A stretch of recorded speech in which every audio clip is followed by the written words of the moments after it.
नमस्कार बच्चों, स्वागत है आपका एसजे कोचिंग सेंटर में। मैं सूरज कुमार बस्ती उत्तर प्रदेश से। यदि आप एनएमएस एग्ज़ाम की तैयारी कर रहे हैं और आप किसी भी राज्य से बिलोंग करते हैं तो आपके लिए ये वीडियो महत्वपूर्ण है। ऐसे ही क्वेश्चन आप लोग के एग्ज़ाम में आ सकते हैं, तो पूरा वीडियो को अंत तक ज़रूर देखें। पहला क्वेश्चन दिया गया, कह रहा है कि प्रतिरोध का मात्रक है। तो प्रतिरोध का मात्रक ओम होता है, जिसे हम लोग इस प्रकार के साइन से दर्शाते हैं। ठीक है, अगला देखें। अगला है, कह रहा है कि निम्न में से कौन अर्धचालक है। सिलिकॉन, जर्मेनियम, आयरन, ए एवं बी दोनों। तो इसमें सही ऑप्शन है डी ऑप्शन सही है। सिलिकॉन और जर्मेनियम ये दोनों अर्धचालक हैं। ठीक है, चलें। पदार्थ के परमाणुवाद के प्रेरता थे।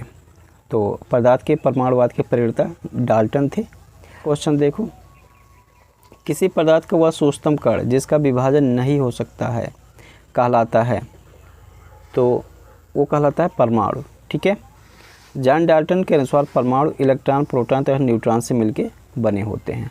ठीक है, चलें। पारिस्थितिकी तंत्र शब्द का प्रयोग सर्वप्रथम किस वैज्ञानिक ने किया। तो पारिस्थितिकी तंत्र, इकोसिस्टम का सर्वप्रथम प्रयोग A.G. टेंसले ने किया था। ठीक है, कब किया था? 1935 में। ठीक, चलिए अगला क्वेश्चन देखें। निम्न में से प्राथमिक उपभोक्ता है गाय, बकरी, चूहा, ये सभी। तो ये सभी प्राथमिक उपभोक्ता हैं।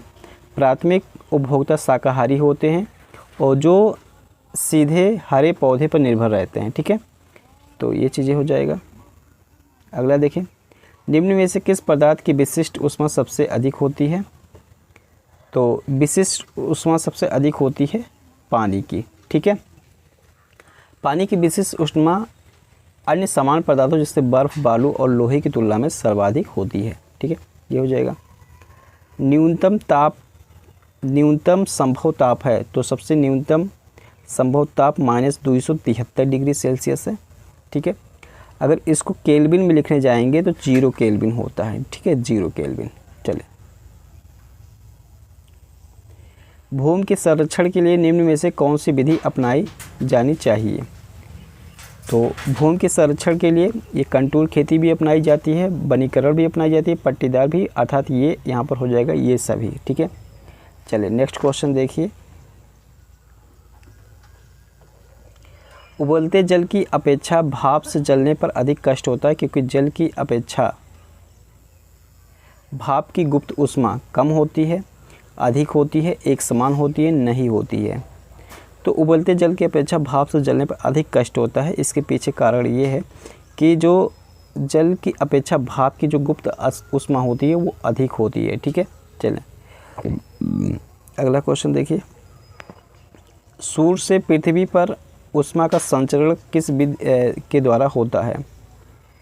तो सूर्य से पृथ्वी पर ऊष्मा का संचरण जो होता है वो विकिरण द्वारा होता है, अर्थात यहाँ पर सी ऑप्शन सही हो जाएगा। ठीक है, चलिए अगला क्वेश्चन देखें। प्रकाश है अनुप्रस्थ तरंग, अनुदैर्ध्य तरंग। तो प्रकाश जो होता है वो अनुप्रस्थ तरंग होता है, ट्रांसवर्स वेव होता है। ठीक है, चलें। जो अनुप्रस्थ तरंगें होती हैं वो कंपन की दिशा के संचरण के लंबवत होती हैं। ठीक है, चलें। किसी माध्यम से प्रकाश का प्रकीर्णन सबसे अधिक होता है। तो ये होता है बैगनी। ठीक है, डी ऑप्शन सही है। अगला देखिए, किस रंग के प्रकाश का प्रकीर्णन सबसे अधिक होता है। तो बैगनी रंग का होता है। अगला देखिए, किस रंग के प्रकाश का अपवर्तनांक सबसे अधिक होता है। तो ये भी बैगनी ही है। ठीक है, चलिए अगला देखिए। आकाश का रंग नीला क्यों दिखाई देता है। तो आकाश का रंग नीला दिखाई देने के पीछे कारण है प्रकाश का प्रकीर्णन। ठीक है, ये सही हो जाएगा। पूर्ण आंतरिक परावर्तन का उदाहरण है। तो हीरे का चमकना, रेगिस्तान में मरीच का कवरना, कांच में आई दरार का चमकना, उपरोक्त सभी। तो ये उपरोक्त सभी हैं। ठीक है, डी ऑप्शन। वाहनों की हेडलाइट में किस दर्पण का उपयोग किया जाता है। वाहनों की हेडलाइट में अवतल दर्पण का प्रयोग किया जाता है। ठीक है, यह प्रकाश को एक चले समानांतर किरण पुंज के रूप में फोकस करके दूर भेजता है। ठीक है, चलिए अगला क्वेश्चन देखें। वाहनों के पीछे का दृश्य देखने के लिए चालक की सीट के पास किस दर्पण का उपयोग किया जाता है? तो वाहनों के पीछे का दृश्य देखने के लिए जो चालक के सीट के पास लगाया जाता है वो उत्तल दर्पण लगाया जाता है। ठीक है, चलिए अगला क्वेश्चन देखें।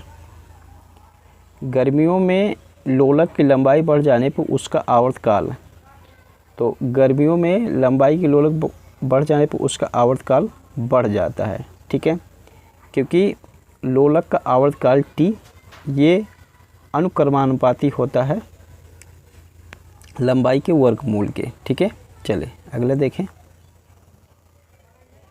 ध्वनि तरंग है, तो ध्वनि तरंग बच्चों अनुदैर्घ्य तरंग होती है, अर्थात ए ऑप्शन सही हो जाएगा। ठीक है, चलिए अगला क्वेश्चन देखें। अनप्रस्थ तरंगें किस माध्यम में उत्पन्न की जा सकती हैं? सिर्फ गैस में, सिर्फ द्रव में, सिर्फ ठोस में, इन तीनों में? तो सिर्फ ठोस में अनुप्रस्थ तरंगें उत्पन्न की जा सकती हैं। ठीक है, अगला देखिए। अनुदैर्घ्य तरंगें किस माध्यम में उत्पन्न की जा सकती हैं? तो अनुदैर्घ्य तरंगें जो होती हैं वो ठोस, द्रव, गैस और इन तीनों में कर सकते हैं, अर्थात यहाँ पर डी वाला ऑप्शन सही हो जाएगा। चलिए अगला देखिए। आवृत्ति का मात्रक है, तो आवृत्ति का मात्रक होता है बच्चों हर्ट्ज से होता है। ठीक है, चलिए अगला देख लीजिए। अम्ल वर्षा का कारण है, तो अम्ल वर्षा का कारण SO2 प्लस NO2 है, सल्फर डाइऑक्साइड और नाइट्रोजन डाइऑक्साइड। ठीक है, ये हो जाएगा। अगला देख लीजिए। मृदा अपरदन का मुख्य कारण है अतिचारण, वनोन्मूलन, भूस्खलन, ये सभी, तो ये सभी कारण हैं। ठीक है, चलें डी वाला सही है। शुष्क वायु में ध्वनि की चाल होती है, तो शुष्क वायु में ध्वनि की जो चाल होती है 332 मीटर प्रति सेकंड होती है, सी ऑप्शन सही हो जाएगा। चलें अगला देखें। स्त्रियों की ध्वनि पतली होती है, क्योंकि स्त्रियों की ध्वनि पतली होती है उसके पीछे कारण है बच्चों स्त्रियों की ध्वनि का तारतम्य अधिक होता है, तो ए ऑप्शन सही हो जाएगा। अगला देखिए।